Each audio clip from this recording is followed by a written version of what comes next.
The opening scene features a famous lawyer named Lauren Monroe, who is currently being presented with a deal, $1 million in exchange for defending a criminal in court. However, her unwavering honesty and her moral principles lead her to gracefully decline the offer. This is just one piece of proof that Lauren stands for innocent people and not for monetary gain. Lawyers get paid a shitload anyway, though. The scene shifts to her younger brother named William Monroe, a politician who is in an attempt to secure the mayor position of New York City. Next, we are introduced to Lauren's father, Archer Monroe, who is a wealthy business figure. He is currently walking in the woods when he suddenly feels difficulty in breathing. The old man somehow makes it to his car, but he tragically passes away during his drive back home. Shortly after, Lauren, who is attending a press conference, receives this news, leaving her heartbroken. The scene then cuts to Archer's funeral, where Lauren and her entire family gather to pay their respects. After the funeral, the siblings have a brief conversation, during which William reveals that their father was proud of her. They also discuss the prospect of shifting their mother to a new place that's closer to them. Following this, Lauren walks to her father's office and reminisces the fond memories of him teaching her chess, drawing the game parallels to life's complexities. A few days later, the family's attorney, Harold, shows up to announce Archer's will. The will designates Lauren's mother, Catherine, as the new CEO of their company. William is allocated with a sum of $20 million, while Lauren, due to some reason, is assigned with only $1 million. The remaining $50 million are stipulated for donations to the police and medical schools. Afterwards, Harold goes to talk to Lauren in private, during which he hands her a package left by her father for her. Inside it, she finds a USB device stick, along with a pair of keys. She inserts the USB device into her laptop and discovers a video message from her late father. In the video, he implores her to uphold a hidden truth, and also expresses remorse for not being able to divulge it during his lifetime. The secret is, you're only worth 1/20th of your brother. In the next scene, a shocked Lauren decides to head into the woods to learn about the hidden truth. But before that, she is stopped by her husband, who seems to be concerned about her well-being. However, she just tells him that she's fine and that she just needs some time alone. Lauren then ventures into the woods, where she discovers a locked surface that resembles an entrance. Using the key provided earlier, she unlocks the padlock on it, revealing a set of stairs leading down to a basement. Lauren nervously descends into the dark bunker. As she walks inside, she comes across a door and opens it, only to discover a restrained man. Though fearful, she walks closer to check on him, but his sudden movement startles her, prompting her to flee the bunker. Back at home, Lauren contemplates calling 911 for help, but her brother intervenes just in time. He empathizes with her over the unequal distribution of money from their father's will, and offers to share his portion. However, Lauren declines, asserting that money isn't a priority for her. Later that evening, Lauren gazes at a childhood photo of herself with her father, and reflects on a past argument that she had with him. Turns out that Archer had asked her to represent his rich friends in court, a request she had turned down due to her unwillingness to defend criminals. Come on, honey, my friend Bill's not really a pedo, he's just acting like one. The next morning, Lauren decides to revisit the bunker, this time armed with a gun. As she enters, she finds the man asleep, so she discreetly takes his fingerprints in order to identify him. Just then,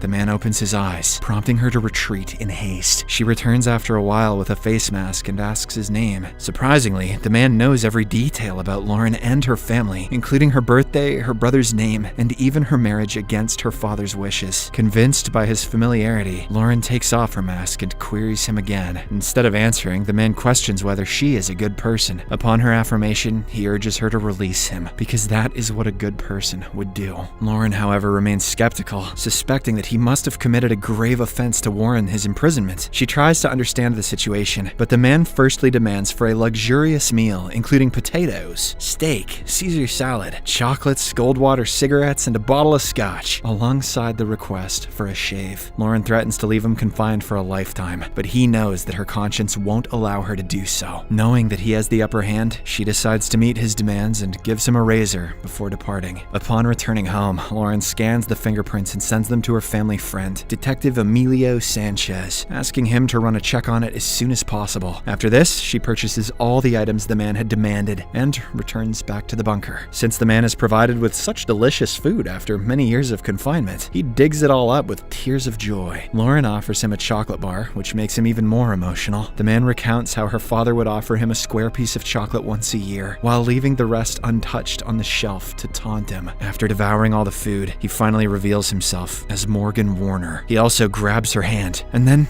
apologizes, saying it's been a long time since he had human contact. Following this, Morgan begins to unravel his backstory, disclosing that he had crossed paths with Archer 3 decades earlier and formed a quick friendship as they shared similar tastes in gambling, money, and women. Their bond eventually led them to become business partners. According to Morgan, one midnight, Archer was drunk driving while he was in the passenger seat. Tragedy struck when Archer struck a pedestrian, resulting in his immediate demise. Morgan wanted to call the police, but Archer insisted on disposing of the body, believing that it was an accident. When the two got into an argument, Archer locked him up in this very bunker. Additionally, Morgan discloses Archer's affair with a woman named Sophia, who had everything that Catherine lacked. As a result of this, Archer used to refer to her as his Gypsy Rose. Lauren doesn't believe in his words, so in order to back up his claims, Morgan gives her Sophia's address and urges her to check it herself. He also asks her to verify with Harold, who has been with Archer for years. Enraged, Lauren walks away, and she is clearly unable to process all of these revelations. Regardless, she somehow manages to remain calm. She then contacts Emilio, tasking him with verifying the background of a certain Morgan Warner. Following this, she drives towards the provided address and meets Sophia. When asked about her connection with her father, Sophia responds that she met Archer in a poker game. Did she say poker?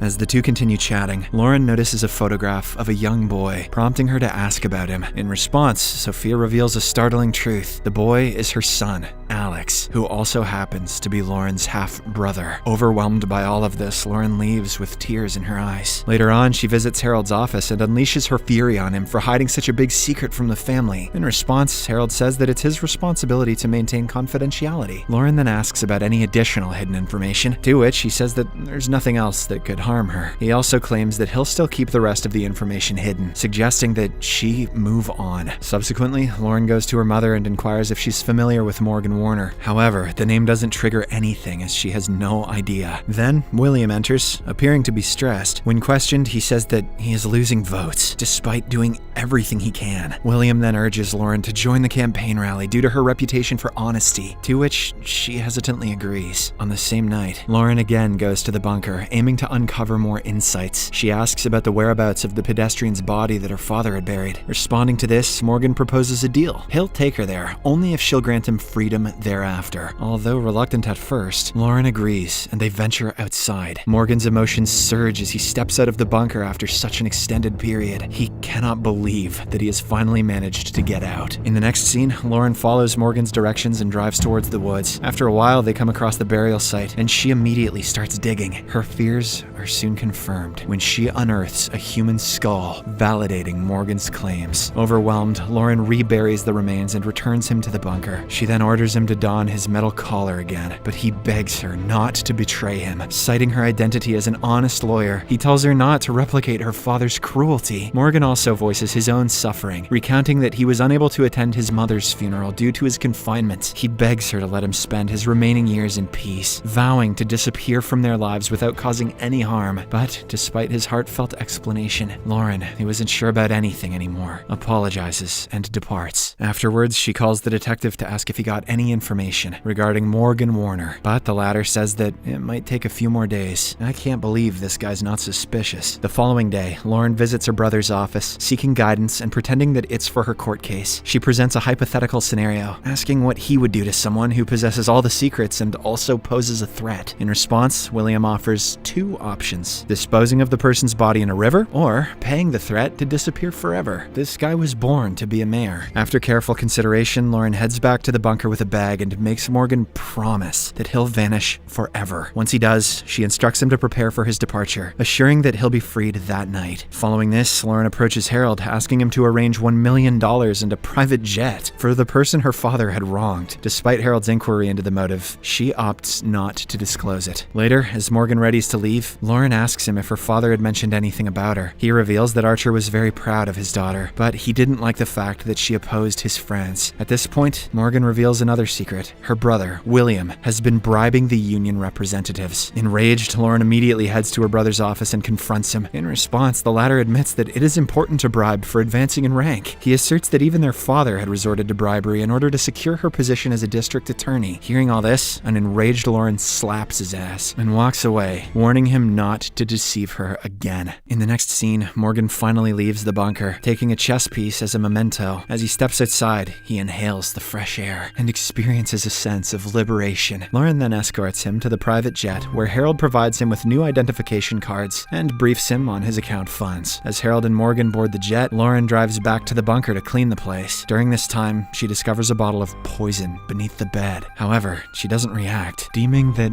everything is over now. On the other hand, Emilio locates Morgan's file and delivers it to Lauren's residence. In the evening, Catherine arrives home and opens the package. A few moments later, Lauren enters the room and sees her mother looking at her package. Scared, Catherine expresses her concern, asking why Lauren has a picture of Carson Thomas. Lauren clarifies that his actual name is Morgan and proceeds to truthfully disclose that her father had confined him in the bunker for an extended period. In response, Catherine unveils a shocking revelation. The man is, in fact, a ruthless serial killer. Catherine asks where he is right now, to which Lauren tells her that she released him. In a state of panic, Lauren rushes to the airport, only to discover the lifeless bodies of Harold and the pilot. She soon realizes that Morgan is now after her mother. Lauren then speeds back home and freaks out when she doesn't find Catherine there. Terrified, she rushes to the bunker and finds her mother lying down unconscious. While she checks on her mother, Morgan shows up from the shadows and plunges the area into darkness by switching off the lights. He then launches a sudden attack and ties her up. Upon regaining consciousness, Morgan discloses the actual truth that he was the one to administer the poison on her father that ultimately claimed his life. He also recounts the night when he gave a pill to Catherine and forced himself on her. Archer spotted him doing so, and as a result, he drove Morgan to the bunker. On their way, Morgan distracted Archer, resulting in a collision with a pedestrian. Further revelations indicate that Morgan was the one who buried the body, despite Archer's objections. When Morgan opted to pin the entire blame on Archer, the latter retaliated by physically subduing him and confining him to the bunker. After hearing all of this, Lauren tries to sway him, assuring that she'll help him with justice for whatever her family did to him throughout the years. However, Morgan asserts that he just wants revenge, expressing his desire to make them endure the same misery that he suffered for 3 decades. He also unveils his strategy to destroy the family's reputation by exploiting the secrets he holds regarding each and every member. In a dramatic twist, he finally reveals himself to be Lauren's biological father, leaving her stunned. As all of this is happening, Catherine, who has come back to her senses, grabs the gun from the ground and shoots him in the head, ultimately killing him. The movie ends as the mother and daughter douse the bunker with gasoline and burn it to the ground.